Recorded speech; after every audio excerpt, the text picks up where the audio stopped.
मैं आपको बताऊंगा प्रधानमंत्री आवास योजना के बारे में। प्रधानमंत्री आवास योजना में सब्सिडी आखिर कैसे मिलता है। अगर आप मकान खरीदने की योजना बना रहे हैं तो प्रधानमंत्री आवास योजना आपका काम बहुत आसान कर सकती है।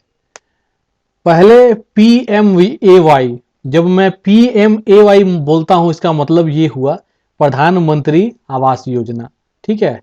तो पहले PMAY का जो लाभ जो है वो केवल गरीब लोगों को मिल पाता था, ठीक है, गरीब वर्ग के लोगों को। अब होम लोन का जो रकम है उसको बढ़ाकर शहरी इलाकों के गरीब और मध्यम वर्ग को भी PMAY के दायरे में जो है यहाँ पर लाया गया है। शुरुआती जो प्रावधान था उसके मुताबिक PMAY में होम लोन का रकम जो होता था वो 3 से 6 लाख रुपए तक था, जिस पर PMAY के तहत जो है ब्याज पर जो है आपको सब्सिडी वहां पर मिलता था। अब इसको बढ़ाकर जो है 18 लाख रुपए तक जो है कर दिया गया है। थोड़ा हम लोग समझ लेते हैं कि प्रधानमंत्री आवास योजना के आवेदन के लिए क्या क्या जरूरी शर्तें हैं जो कि हमको फॉलो करना है।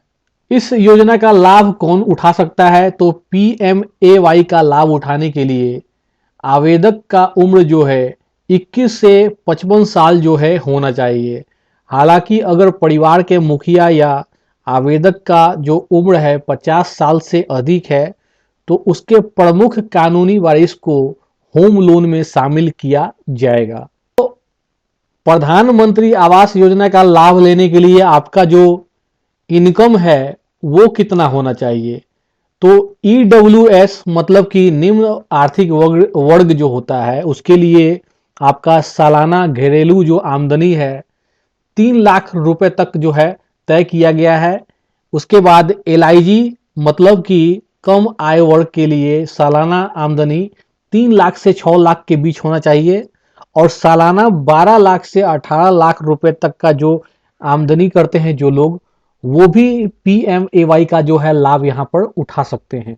फिर से समझ लीजिए, आमदनी आपका इनकम कितना होना चाहिए, तो निम्न आर्थिक वर्ग के लिए सालाना आमदनी जो है 3 लाख रुपए तक है और आपका कम आय वर्ग मतलब कि LIG के लिए जो है सालाना आमदनी 3 से 6 लाख होना चाहिए और आपका सालाना 12 से 18 लाख रुपए तक जो लोग आमदनी कर रहे हैं वो भी जो है प्रधानमंत्री आवास योजना का लाभ यहाँ पर उठा सकते हैं। आपको अपने जो इनकम है उसका भी प्रमाण देना पड़ेगा, आय का प्रमाण देना होगा। तो वेतन पाने वाले लोगों के लिए वेतन का प्रमाण पत्र देना होगा या फिर फॉर्म 60 या फिर इनकम टैक्स रिटर्न जो भरते हैं उसका जो है आपका जो इनवॉइस आता है वो आप दे सकते हो। इसके बाद अपना काम जो लोग करते हैं उनके लिए जो है, जैसे कि जो लोग अपना काम करके 2.5 लाख रुपए तक कमा रहे हैं तो उनका सालाना आमदनी के लिए जो आय प्रमाण पत्र है जो है उसके लिए जो है उनको हलफनामा जो है प्रस्तुत वहां पर करना होगा, या फिर सालाना आमदनी जो है 2.5 लाख रुपए से अधिक है तो उसके लिए आमदनी का जो है उचित सबूत जो है आपको वहां प्रस्तुत करना पड़ेगा। आखिर जो आपका ये प्रधानमंत्री आवास योजना है उसमें कितना सब्सिडी मिलेगा ये भी समझ लीजिए। तो 6.5% की क्रेडिट लिंक सब्सिडी सिर्फ 6 लाख रुपए तक के लोन पर यहाँ पर उपलब्ध है।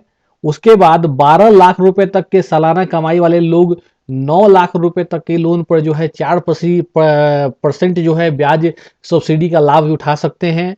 इसी तरह 18 लाख रुपए तक के सालाना कमाई वाले लोग 12 लाख रुपए तक के लोन पर 3% ब्याज सब्सिडी का लाभ यहाँ पर उठा सकते हैं। चार्ट शो किया गया है, एक चार्ट, इसमें सालाना आमदनी के हिसाब से ब्याज पर सब्सिडी की रकम यहाँ पर शो की गई है।